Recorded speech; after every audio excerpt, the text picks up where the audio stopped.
Confusing situation emerging regarding Vikings running back Dalvin Cook, and it first came to light in a confusing way. Adam Schefter's tweet last night, Dalvin Cook is the victim of domestic abuse and extortion. There's pending litigation, according to his agent, Zach Hiller. Well, Hiller was trying to get ahead of this, and I think he got the cart before the horse, and it made it even more confusing. What happened was there was some sort of an altercation in Cook's house between him and a now ex-girlfriend, and the girlfriend claims that she was assaulted by Cook. Cook claims he was assaulted by the girlfriend. Cook claims he was just defending himself after she broke into or unlawfully entered his house, and that then he was the victim of extortion. So this is going to be allegations and counter-allegations, but Cook's guy, Zach Hiller, tried to sell this notion that Cook's the victim, Cook's the victim, Cook's the victim. Well, bro, there's two sides of the story. Yeah.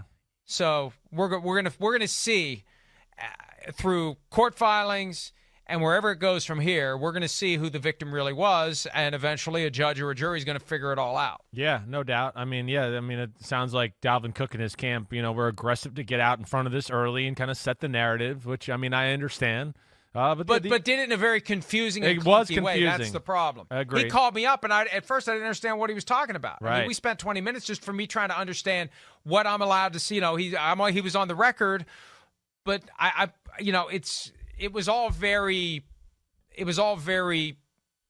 confusing. Yeah. That's the best word. I got I you. won't try to find a better word at the risk of finding a lesser word. And in a situation like this, both sides are entitled to their viewpoints. Both sides are entitled to make their allegations, and there's a system for figuring it all out. There's been no criminal charges, but the civil setting is where this will be resolved, and presumably the league is going to pay attention at some point. Yeah, no, I would think so at some point, and these are tough situations. Again, we don't know the circumstances, any of the background, the details, whatever.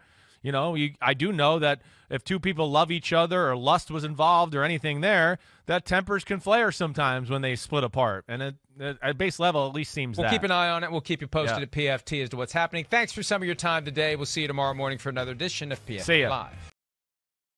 Hi, I'm Mike Tirico, and thanks for watching. Make sure to hit subscribe for the latest news and highlights from NBC Sports.